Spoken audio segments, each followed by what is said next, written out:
यह कहानी उन लोगों के लिए है जो समय की कदर नहीं करते। एक गांव में 3 लड़के रहते थे, राम, श्याम, राजू।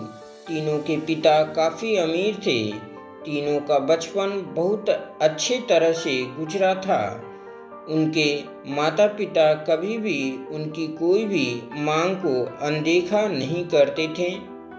राम के पिता सरपंच थे, श्याम के पिता एक कारोबारी थे और राजू के पिता एक किसान जमींदार थे।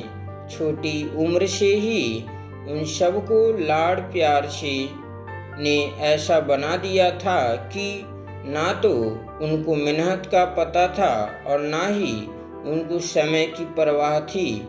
अक्सर वह सारा दिन बस घूमते रहते थे, नशे और अन्य भोग विलास में डूबे रहते थे, जिससे उनके गांव वाले भी दुखी थे। सरपंच और बड़े लोगों के बच्चे होने के कारण उनकी कोई शिकायत कर पाने की हिम्मत नहीं कर पाता था, जिससे उनका मनोबल और बढ़ गया था।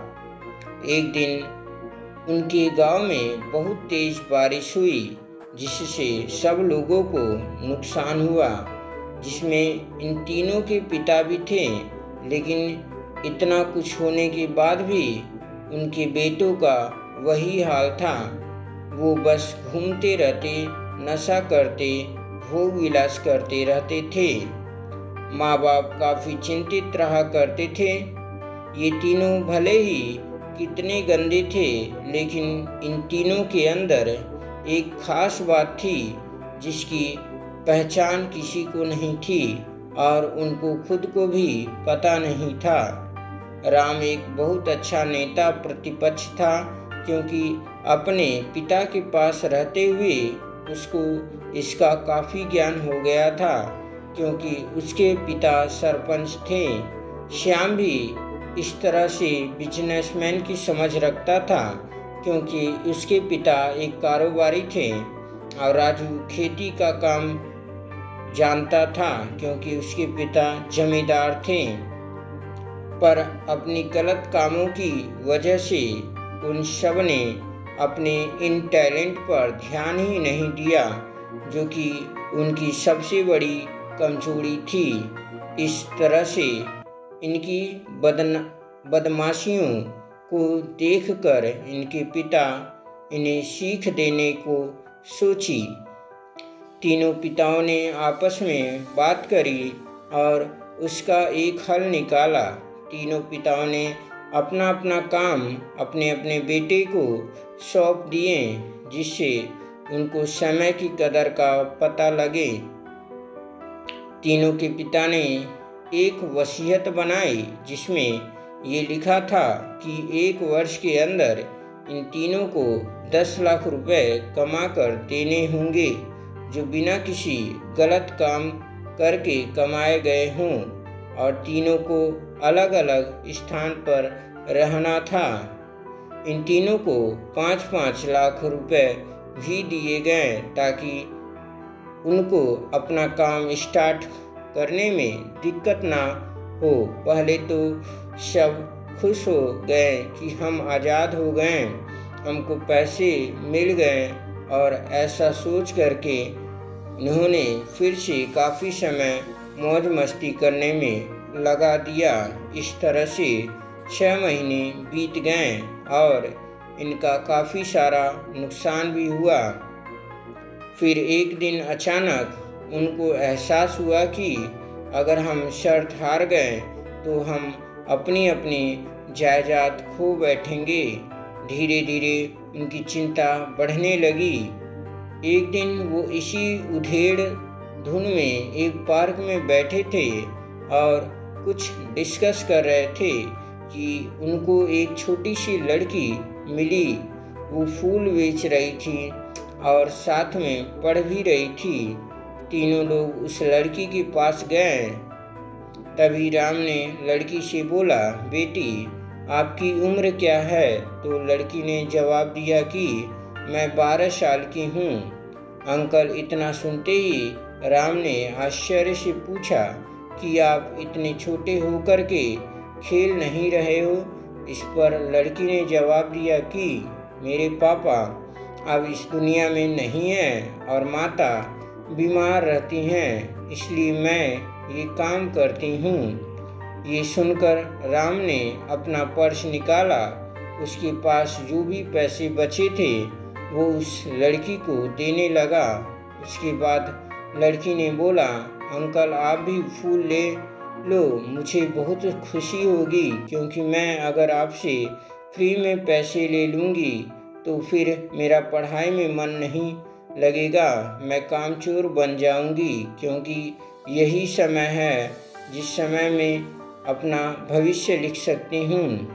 राम ने उस लड़की से सारे फूल ले लिए और तीनों घर लौट आए। उस फूल वाली लड़की का इन तीनों लड़कों पर बहुत गहरा प्रभाव पड़ा। रात भर उन तीनों ने उस बच्ची के बारे में सोचते रहे और उन्हें एहसास हुआ कि वो तीनों कितने गलत थे।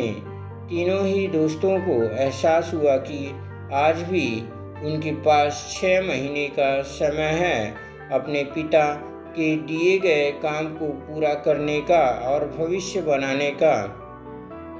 इसी दौरान सबने सोचा कि अगर बचे हुए समय का सही उपयोग करें तो अभी भी बहुत कुछ किया जा सकता है। इस तरह बाकी दोस्तों ने भी सोचा और दूसरे समय में आकर काम तलाशने लगे, पर उनकी शर्त में एक शर्त ये भी थी कि उनको जो भी काम करना है वो अपनी पहचान बताए बिना करेंगे, जिससे ये साफ था कि उनको काम नहीं मिला। और जब काम नहीं मिला तो उन्होंने सोच लिया तो अब वो अगर कुछ भी करेंगे तो अपने गांव में जाकर ही काम करेंगे। भले ही उनके पिता कुछ भी सोचें, लेकिन फिर भी अपने गांव में जाएंगे और अपने गांव में कुछ नए काम करेंगे। भले ही उनको अपने पिता की वसीयत ना मिले। तीनों लड़के अपने गांव में फिर से आए और अपने अपने पिताओं से जाकर के मिले और उन्होंने अपने अनुभव के बारे में बताया और बोला कि वो आगे से ऐसी गलती नहीं करेंगे और वो उन्हें माफ़ कर दें। लेकिन पिता तो शर्त पे ही अड़े थे। लड़कों को कोई भी दया नहीं मिली। तीनों को फिर से दुख हुआ कि तीनों को अपनी गलती की एहसास होने के बाद भी उनके पिता उनका सपोर्ट नहीं कर रहे हैं। और फिर से वो रात भर सोचते रहे कि अब क्या किया जाए। तीनों ने मिलकर एक स्कीम निकाली। राम अपने मित्रों के साथ में मिलकर लोगों की प्रॉब्लम को सुलझाने लगा, जिससे उसको गांव की समस्याओं का ज्ञान हुआ। और इसी तरह श्याम भी गांव के विकास के लिए नए नए तरीके सीख गया और राजू को किसानों और बीजों का ज्ञान हो जाने से उसको काफ़ी फ़ायदा हुआ। तीनों ने मिलकर अपने बाकी पैसों को सही ढंग से सही जगह लगाकर गांव को एक नया रूप दे दिया। उनकी कड़ी मेहनत से गांव के लोग क्या दूसरे शहरों के लोग भी उनकी काफ़ी तारीफ करने लगे।